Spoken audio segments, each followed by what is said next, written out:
facilities, 10 million for home health and hospice care agencies, and nearly 1 million for historically black colleges and universities, and also tribal nation colleges. 100 million rapid point of care tests will be given to states and territories to support efforts to reopen their economies and schools immediately and fast as they can. For example, the support my administration is providing would allow every state to, on a very regular basis, test every teacher who needs it.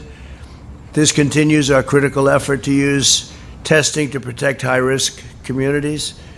These new Abbott rapid point-of-care tests are easy to use and return results within just minutes.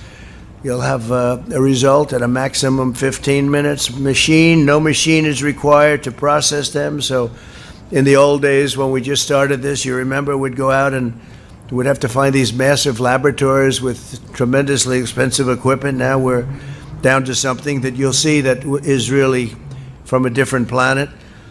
I would like to ask Admiral Giroir to come up and demonstrate how these tests are performed. He'll do this very nicely, I think. Good luck. Hope you don't test positive.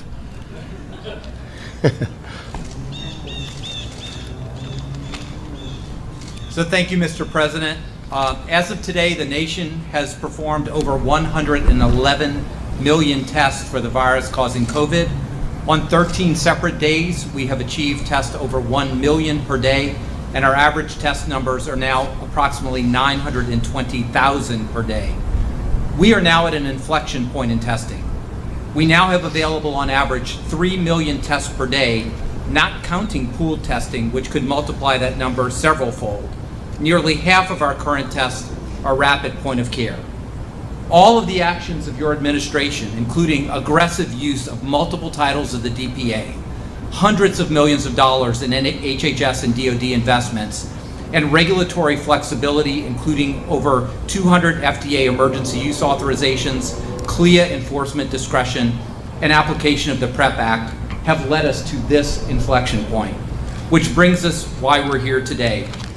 On August 27th, after months of planning and only after 1 day after the FDA authorization, the Trump administration awarded a contract for $760 million to Abbott for the delivery of 150 million of these Abbott BinaxNOW rapid tests. The BinaxNOW detects the presence of the COVID antigen. It uses a specific nasal swab, and that swab comes with the test, and it's made by Puritan. And the reason why Puritan swabs are here is because the administration used the DPA and $120 million in investment to make these swabs able to use by Abbott. It does not require an instrument to determine the result. It's in 15 minutes, the result. Testing may be performed by laboratories with a clear certificate of waiver. This is not a home test. But during the health emergency, CIMA-VRMA and CMS permits laboratories to extend their certificate to operate in temporary sites like schools or churches or parking lots. So though we anticipate that the test will generally be performed by a trained individual on a patient, I will demonstrate a self-swab for you to show you just exactly how easy the test is performed. So literally, it almost could not be easier. It starts with 6 drops of liquid onto this piece of paper. 1, 2, 3, 4, 5, 6. And then there's a nasal swab. And again, this is not the deep brain biopsy that we talk about. This will generally be done by a healthcare provider, but it can be done supervised. It's this easy. 1, 2, 3, 4, 5. 1, 2, 3, 4, 5. Into the test, twisted 3 times. The adhesive is pulled off, and you wait 15 minutes, and that is the test. It really could not be easier than this. This is a very sophisticated little piece of cardboard with lots of antibodies and incredible technology into that. We've already shipped 65,000 of these to disaster operations in California, Oregon, Texas, and Louisiana, and we have already shipped 2.1 million tests to 7,600 nursing homes, over 900,000 tests to assisted living, 300,000 tests to the Indian Health Service, and 339,000 tests to historically black colleges and universities. Today, we start the shipment of 100 million tests to governors, beginning with a total of 6.5 million tests this week to be shipped this week. This is in addition to the continuing support to other priorities like nursing homes. Allocation to states and territories is based strictly on their relative population. Governors have the flexibility to use these tests as they deem fit, but we strongly encourage governors to utilize them in settings that are uniquely in need of rapid, low-tech point-of-care tests, like opening and keeping open our K through 12 schools, supporting critical infrastructure and first responders, responding to outbreaks specifically in certain demographics or locations, and screening of surveillance in congregate settings. Mr. President, we just completed a briefing to the governors and their state health officials from the sit room, and we heard words like game changer for their states. Thank you, Mr. President, for your leadership and support of all our efforts to defeat this virus. Thank you very much, Admiral. And let me ask you, Governor Reeves, do you agree? Would you like to say something?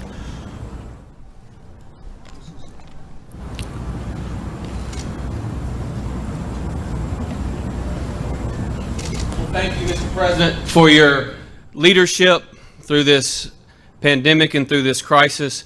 It was said by Republicans and Democrats alike earlier, this is a game changer. In our state of Mississippi, our K through 12 schools have been open for 9 weeks. Our institutions of higher learning have been open for about the same. But while we have testing available now at least once a week in every county of our state, what this allocation is going to allow for us is we will have testing available for our K through 12 teachers every single day going forward.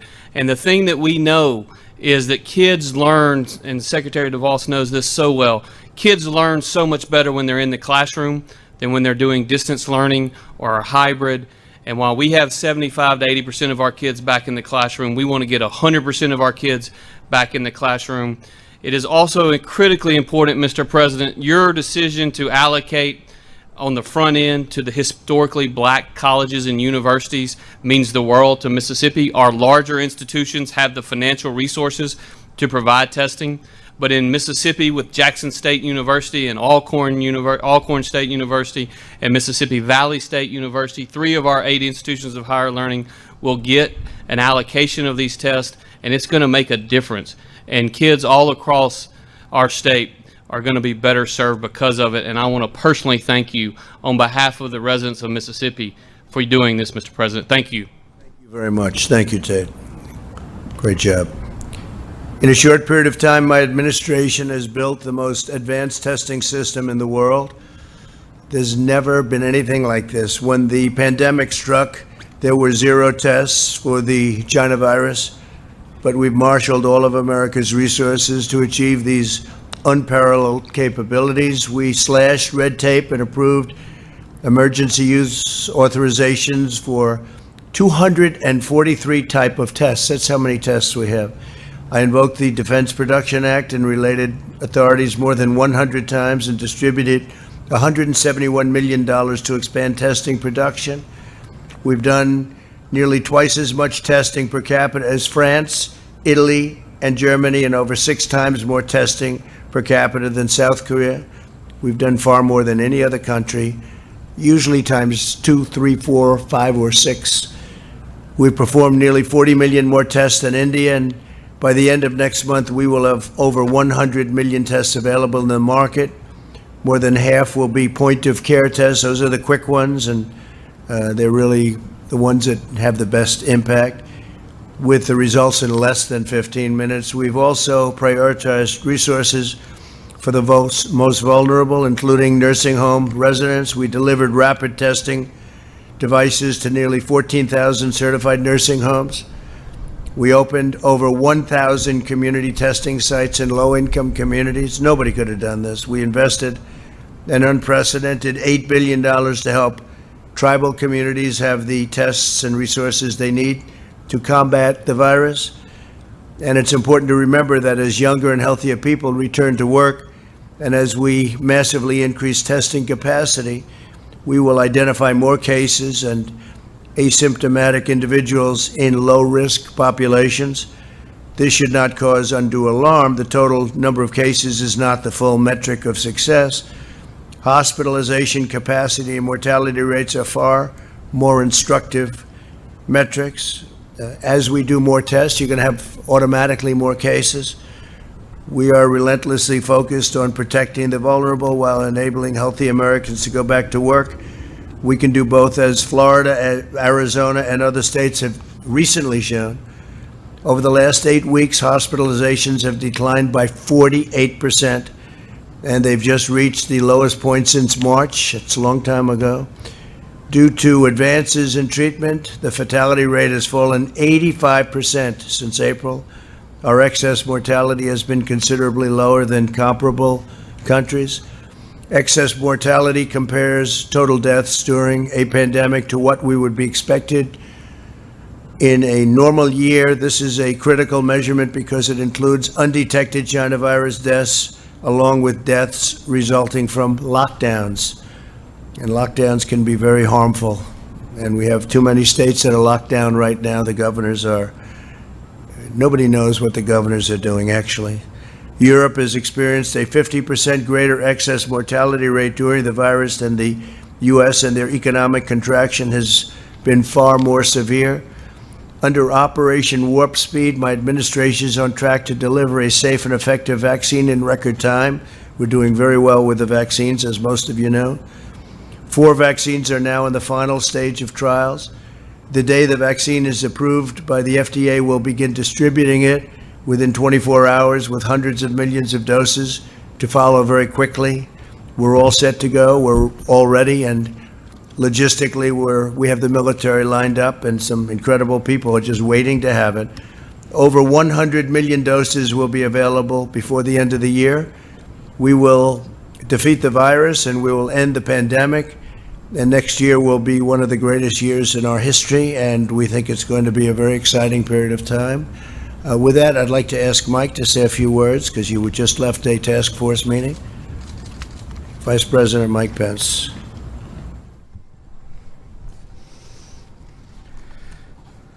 Thank you, Mr. President. This is a historic day. And other than the day that I believe will come soon, that America produces the first safe and effective vaccine, what's announced today with the distribution of 150 million rapid point-of-care tests all across America is a testament to your leadership, Mr. President. It's a testament to this great team that you've assembled, from Secretary Azar, Admiral Giroir, and others.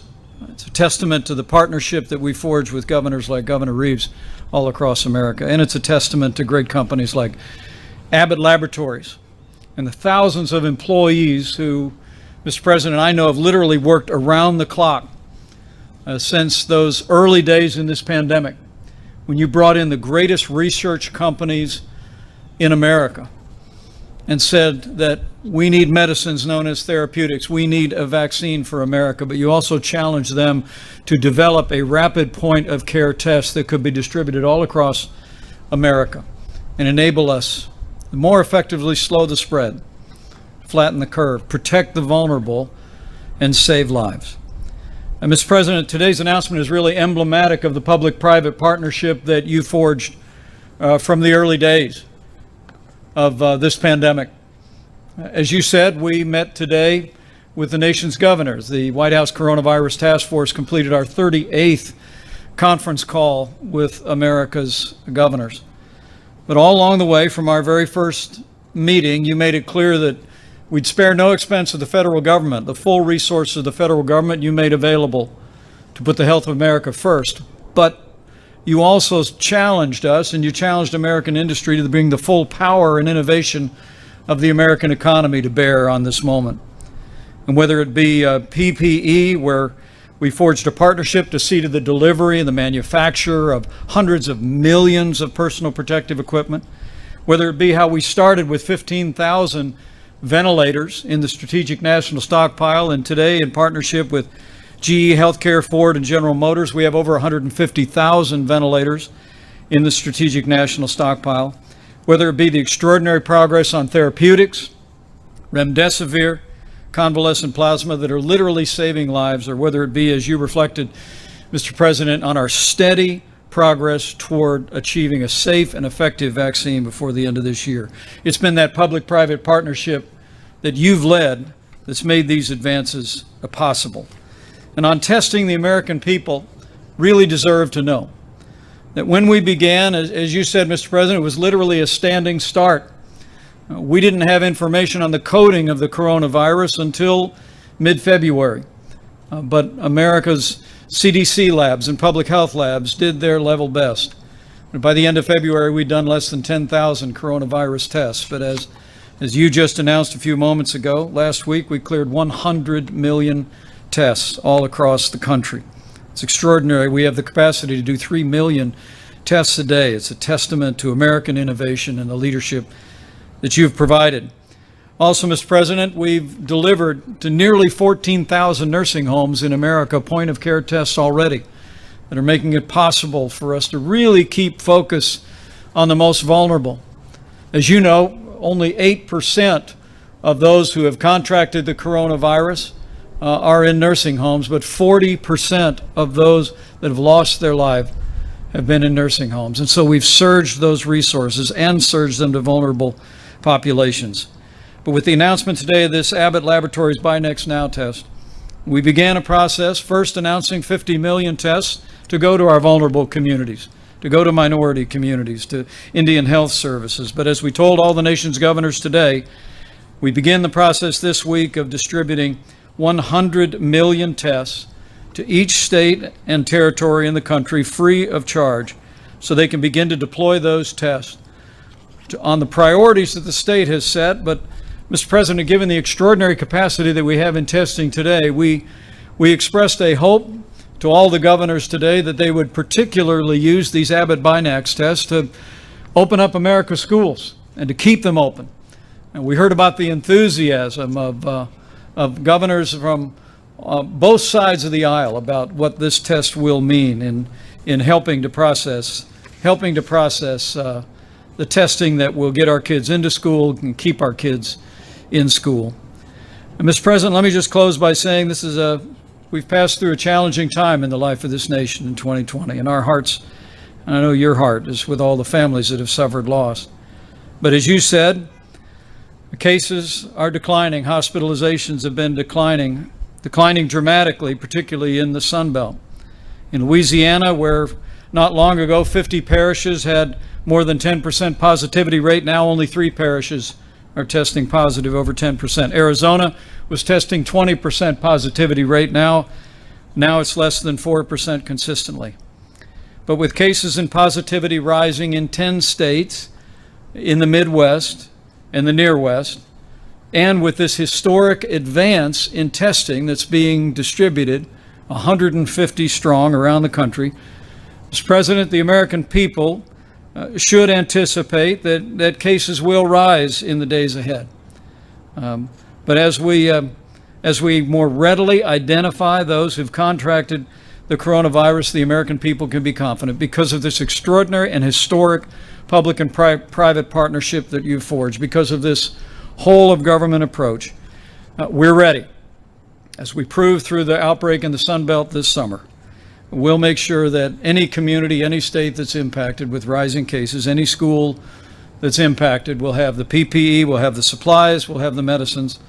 And as you said, Mr. President, we will continue at your direction our relentless drive toward achieving the first safe and effective vaccine so we can achieve the day that we once and for all put this coronavirus in the past. So, Mr. President, with thanks to our industry partners, thanks to this team, but thanks to you for your strong leadership. I hope for that day, and the American people can be confident.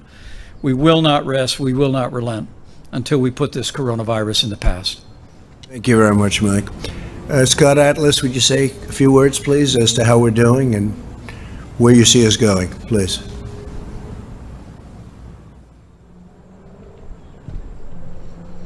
Okay, thank you, Mr. President. And I also want to echo the congratulations to the team, the task force, Admiral Giroir in particular, who's worked very hard on the testing. This is a remarkable day because we have state-of-the-art testing. This is not the typical point-of-care test even. This is new. This does not require any kind of machine. It's very rapid, and this is not one of those deep swab things that people are reluctant to use. So I think we're really making an advance here to do what testing is supposed to do, and that's to save lives. As the Vice President mentioned, we know that there are areas of the country that have more cases. This is to be expected with more social mingling and the testing, but particularly protecting the vulnerable is the key here. We have not seen hospital overcrowding. We're doubling down now with testing to protect vulnerable people, not just inside nursing homes, but in residential settings and senior daycare centers. This is a remarkable advance, and I anticipate that as this virus, as we get toward the end of this pandemic and the vaccine is being developed as quickly as it has been, America will be in a different position. And there really should be, as I've said many times, the fear is not the issue here. We really have a handle on what's going on. We know what to anticipate, and there's remarkable advances being made as we see today. Thank you very much. Well, thank you very much. Tremendous progress is being made, and I say it, and I'll say it all the time, we're rounding the corner.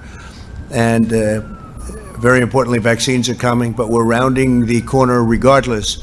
But vaccines are coming, and they're coming fast. We have 4 great companies already, and it's going to be added to very rapidly. They're in final stages of testing. And from what we're hearing, the results are going to be very extraordinary.